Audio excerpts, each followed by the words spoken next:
마태복음 25장 31절 49절 말씀 함께 살펴보도록 하겠습니다.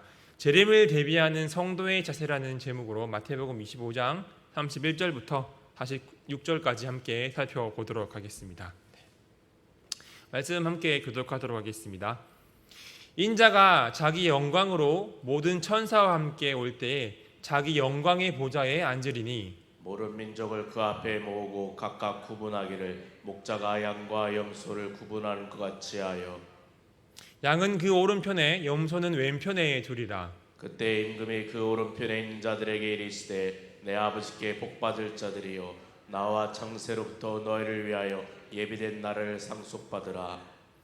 내가 줄일 때에 너희가 먹을 것을 주었고 목마를 때에 마시게 하였고 나그네 되었을 때에 영접하였고 헐벗을 때 옷을 입혔고 병들었을 때 돌보았고 옥에 갇혔을 때 와서 보았느니라. 이에 의인들이 대답하여 이르되 주여 우리가 어느 때에 주께서 줄이신 것을 보고 음식을 대접하였으며 목마르신 것 보고 마시게 하였나이까. 어느 때에 나그네 되신 것을 보고 영접하였으며 헐벗으신 것을 보고 옷 입혔나이까. 어느 때에 병드신 것이나 옥에 갇히신 것을 보고 가서 배웠나이까 하리니 임금이 대답하여 이르시되 내가 진실로 너희에게 이르노니 너희가 여기 내 형제 중에 지극히 작은 자 하나에게 한 것이 곧 내게 한 것이니라 하시고 또 왼편에 있는 자들에게 이르시되 저주를 받은 자들아 나를 떠나 마귀와 그 사자들을 위하여 예비된 영원한 불에 들어가라. 내가 줄일 때 너희가 먹을 것을 주지 아니하였고 목마를 때 마시게 하지 아니하였고 나그네 되었을 때에 영접하지 아니하였고 헐벗었을 때에 옷 입히지 아니하였고 병들었을 때와 옥에 갇혔을 때에 돌보지 아니하였느니라 하시니 그들도 대답하여 이르되 주여 우리가 어느 때 주께서 줄이신 것이나 목마르신 것이나 나그네 되신 것이나 헐벗으신 것이나 병드신 것이나 옥에 갇히신 것을 보고 공양하지 아니하더이까. 이에 임금이 대답하여 이르시되 내가 진실로 너희에게 이르노니 이 지극히 작은 자 하나에게 하지 아니한 것이 곧 내게 하지 아니한 것이니라 하시니라. 함께 읽겠습니다. 그들은 영벌에 의인들은 영생에 들어가리라 하시니라. 아멘. 이 오늘의 말씀은요, 마태복음 25장에서 예수님께서 다시 오실 예수님의 재림을 대비하는 자세와 관련한 세 가지 비유 가운데 마지막 비유에 해당합니다. 첫 번째 비유는 신랑을 맞으러 나온 열처녀 비유이고요. 두 번째 비유는 이 세 종에게 맡겨진 달란트 비유고요. 본문은 마지막 세 번째 양과 염소의 비유에 해당합니다. 먼저 이 31절에서 인자이신 예수님께서 영광에 둘러싸여서 모든 천사들을 거느리고 오실 때에 사람들을 심판할 영광의 보좌에 앉으실 것이라고 말씀하십니다. 이렇게 예수님께서 재림하실 때 모든 민족이 예수님 앞에 모일 것이며 목자가 양과 염소를 구분하듯이 사람들을 나눌 것이라는 것이죠. 여기서 목자가 양과 염소를 구분하는 것 같이라는 말은요, 이 당시에 목축하던 그 관습을 묘사한 것입니다. 이 당시 팔레스타인 지역에서는 양과 염소를 같은 들판에 풀어서 풀을 먹게 했습니다. 그리고 밤이 되면 양은 양의 우리에, 염소는 염소의 우리에 나눠 넣음으로써 이 양과 염소를 철저하게 분리했습니다. 이렇게 양과 염소를 분리하는 것 같이 예수님께서는 사람들을 철저하게 분리하신다는 의미입니다. 양은 오른편에 염소는 왼편에 두겠다는 것이죠. 그렇다면 양과 염소는 무엇을 의미합니까? 이 오른편에 두는 양은 의인에 해당합니다. 이 당시에 오른쪽은 명예롭거나 영광스러운 자리를 의미했습니다. 그래서 예수님께서도 하나님의 오른손으로 올리워졌다라고 표현을 하고요, 또 하나님 우편에 앉아 계신다라고 말씀을 하고 있습니다. 그래서 양을 오른편에 두겠다는 말은 의인을 구원과 은총의 자리에 두겠다는 말입니다. 반대로 염소는 악인에 해당하고요, 이 왼쪽에 두겠다는 말은 오른쪽에 있는 양과 정반대의 처지에 처하게 될 것이라는 의미입니다. 그리고 34절에서 이 임금이신 예수님께서는 오른편에 있는 자들에게 이렇게 말씀하십니다. 내 아버지께 복받을 자들이여 나와 창세로부터 너희를 위하여 예비된 나라를 상속받으라. 예수님의 심판에 따라 이 축복의 자리에 선 사람에게는 이처럼 창세전부터 예비된 하나님의 나라와 축복이 주어진다는 것입니다. 그렇다면 이러한 하나님의 나라와 축복이 주어지는 사람은 어떤 사람입니까? 35절, 36절에서 예수님께서 이렇게 말씀하십니다. 내가 줄일 때에 먹을 것을 주었고 목마를 때에 마시게 하였고 나그네 되었을 때에 영접하였고 헐벗었을 때에 옷을 입혔고 병들었을 때에 돌보았고 감옥에 갇혔을 때에 찾아와 주었기 때문이다. 그러자 37절에서 39절까지 의인들이 이렇게 대답을 합니다. 주여, 우리가 어느 때에 주께서 줄이신 것을 보고 음식을 대접하였으며 목마르시는 것을 보고 마시게 하였나이까? 어느 때에 나그네 되신 것을 보고 영접하였으며 헐벗으신 것을 보고 옷 입혔나이까? 어느 때에 병드신 것이나 감옥에 갇히신 것을 보고 찾아뵈었나이까? 예수님의 말씀에 의인들은 자신들이 예수님께 이러한 일들을 결코 행한 적이 없다라고 말하고 있는 것입니다. 그러자 예수님께서 뭐라고 말씀하십니까? 40절에서 이렇게 말씀하십니다. 이르시되 내가 진실로 너희에게 이르노니 너희가 여기 내 형제 중에 지극히 작은 자 하나에게 한 것이 곧 내게 한 것이니라. 예수님께서는요, 예수님의 형제들 중에 지극히 작은 자를 도운 것이 바로 예수님을 도운 것이라고, 예수님에게 한 행동이라고 이렇게 말씀을 하십니다. 여기서 예수님께서 말씀하신 내 형제에는 누구를 말합니까? 바로 예수님을 믿는 하나님의 자녀들, 이 모든 성도들을 가리킵니다. 그렇다면 지극히 작은 자란 누구를 말합니까? 말 그대로 세상적인 기준으로 볼 때에 가장 보잘것없는 사람을 말합니다. 그런데 예수님께서는 이 지극히 작은 자와 자신을 동일시하고 있습니다. 형제자매들 가운데에 소외받고 고통받고 세상적으로 봤을 때 보잘것없어 보이는 지극히 작은 자들을 돕는 것이 바로 예수님께 하는 행동이라고 말씀하시는 것입니다. 여러분이 진정한 믿음이란 무엇일까요? 하나님을 정말 잘 믿는다는 것은 무엇일까요? 예배에 잘 나오고 기도 잘하고 직분을 맡는 거, 그것도 믿음 맞습니다. 근데 여기서 더 나아가서 진정한 믿음이란, 예수님으로부터 축복받는 믿음이란 고난 가운데 처한 형제 자매들을 사랑으로 돌아보는 것입니다. 우리가 왜 이러한 믿음을 가지고 선행을 행해야 합니까? 바로 우리 예수님께서 죄 많은 인간들을 돌아보시고 영적인 굶주림과 죄악에 포로된 보잘것없는 우리 인간들을 사랑으로 건지셨기 때문입니다. 그렇기에 우리는 예수님의 이 사랑을 닮아서 사랑을 실천해야 하는 것이죠. 여러분, 우리는 복음을 전해야 할 의무도 있지만 이 복음을 받은 자들로서 복음대로 살아내야 할 의무도 있습니다. 그렇게 우리는 우리 주위의 지체들 가운데 또 성도들 가운데 고통받는 자들이 없는지, 소외된 자들은 없는지 돌아볼 필요가 있습니다. 우리 모두는 예수 그리스도 안에서 하나님 아버지를 바라보는 형제 자매들이기 때문입니다.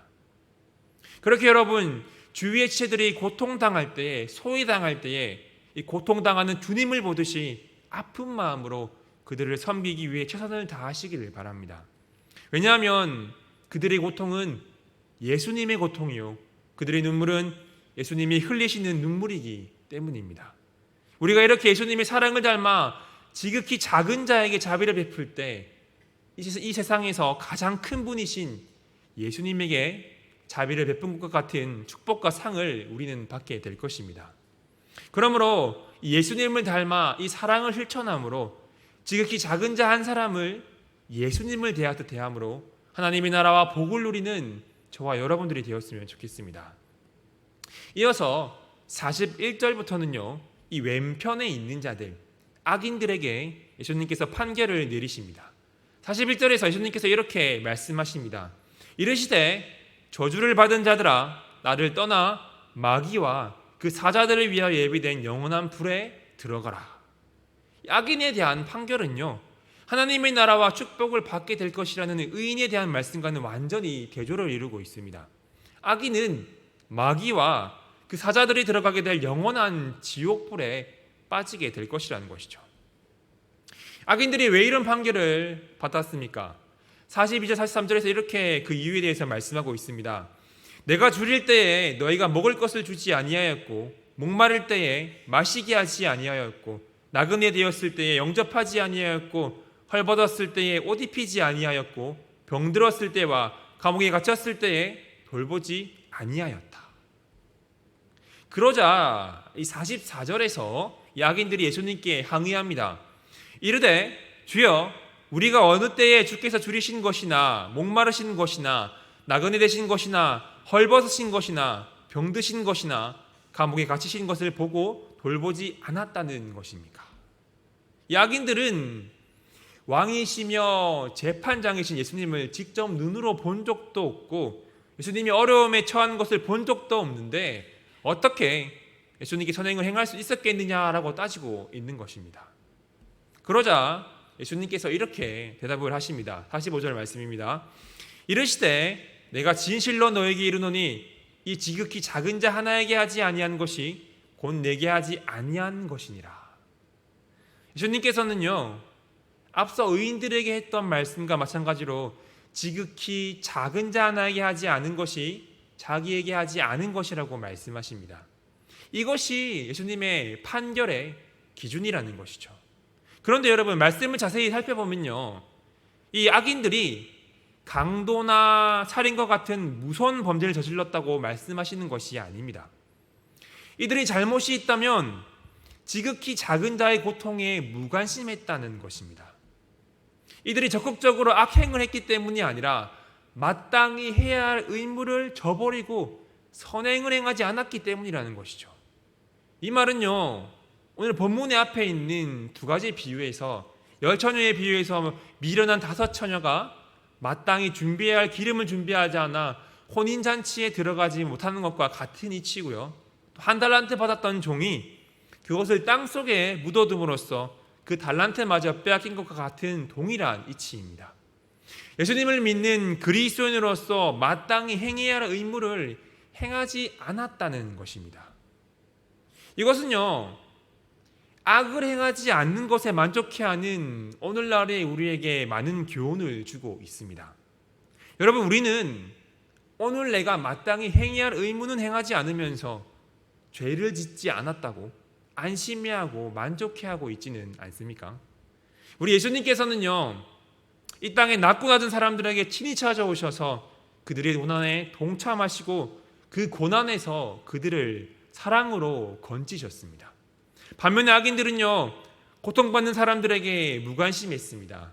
이것은요, 예수님의 마음과는 정반대의 마음과 태도로 세상을 살았다는 것입니다. 그래서 이 재판장이신 예수님께서는 46절에서 최종적인 판결을 내리십니다. 악인들은 영원한 형벌에, 의인들은 영원한 생명에 들어간다는 것입니다. 여러분, 예수님께서 이 최종적인 판결을 내리신 근거가 무엇입니까?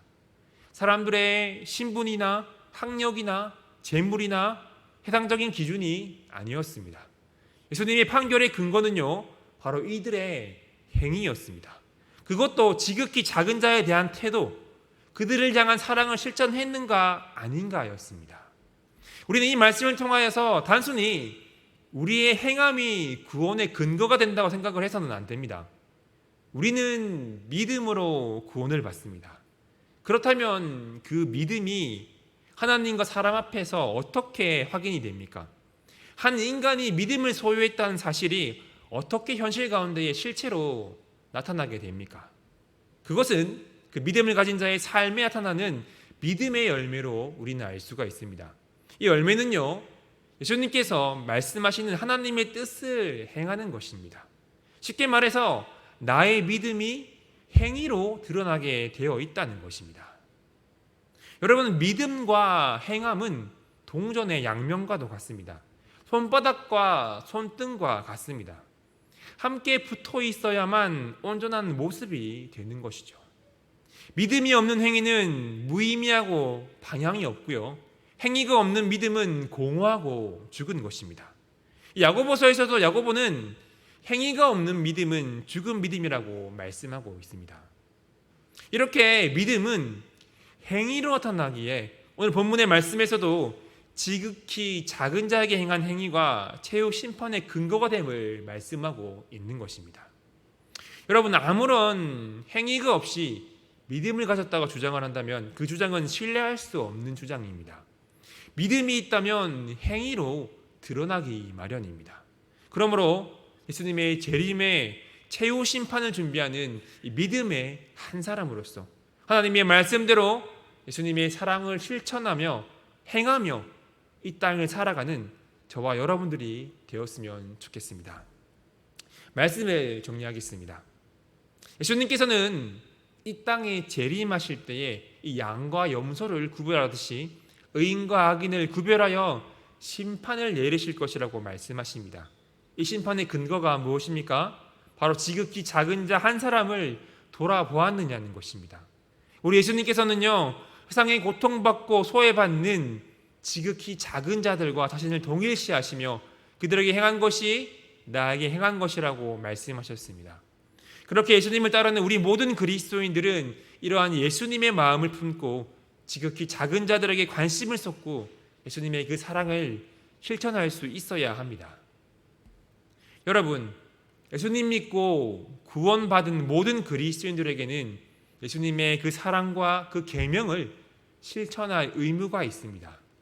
믿음과 행위는 동전의 양면과 같기 때문에 믿음을 갖고 예수님을 섬기는 자는 자연스럽게 예수님의 사랑을 실천하는 자로서 그 모습을 갖추어가게 되어 있다는 것입니다. 그렇게 이러한 자들이야말로 예수님의 재림 때에 구원을 받고 영생에 들어갈 것이라고 말씀을 하고 있는 것입니다. 여러분, 우리는 예수님을 믿고 복음을 받아들였습니다. 그렇게 세상 가운데에 복음을 전해야 합니다. 이렇게 복음을 전해야 하는 우리가 먼저 복음대로, 말씀대로 이 땅을 살아가야 합니다. 복음대로 살아가는 우리의 삶을 통해서 이 복음을 증거할 수가 있기 때문입니다. 그렇게 여러분, 복음이신 예수님을 닮아가시길 바랍니다. 그리고 지극히 작은 자에게 대하는 것이 나에게 대하는 것이라고 말씀하신 예수님의 이 말씀을 기억함으로 작은 자들에게 관심을 쏟고 사랑을 실천하는 여러분들이 되시길 바랍니다. 그러므로 주님의 재림을 준비하는 이 믿음의 자녀로서 예수님을 믿고 예수님의 사랑을 실천하고 행함으로 하나님의 나라와 영생의 복을 누리는 사랑누리교회 모든 성도님들이 되시기를 간절히 소망합니다. 기도하겠습니다. 지극히 작은 자에게 행한 것이 나에게 행한 것이라고 말씀하신 주님, 우리가 주님의 그 말씀을 기억함으로 소외되고 고통받는 지극히 작은 자들을 돌아보기를 원합니다. 예수님을 대하듯이 그들을 대하기를 원합니다. 복음을 믿는 자로서, 복음을 전해야 하는 자로서 우리가 먼저 복음대로 이 땅을 살아가기를 원합니다. 예수님의 사랑과 계명을 실천할 의무가 있음을 우리가 믿습니다. 그러므로 예수 그리스도를 닮아 예수님의 사랑을 실천하는 우리 모두가 되게 하여 주시옵소서. 주님의 재림을 준비하는 믿음의 자녀로서 예수님의 말씀대로 복음대로 그 사랑을 실천함으로 말미암아 마지막 때에 하나님의 나라와 그 복을 누리는 주님의 자녀들이 되게 하여 주시옵소서. 예수 그리스도의 이름으로 기도드리옵나이다. 아멘.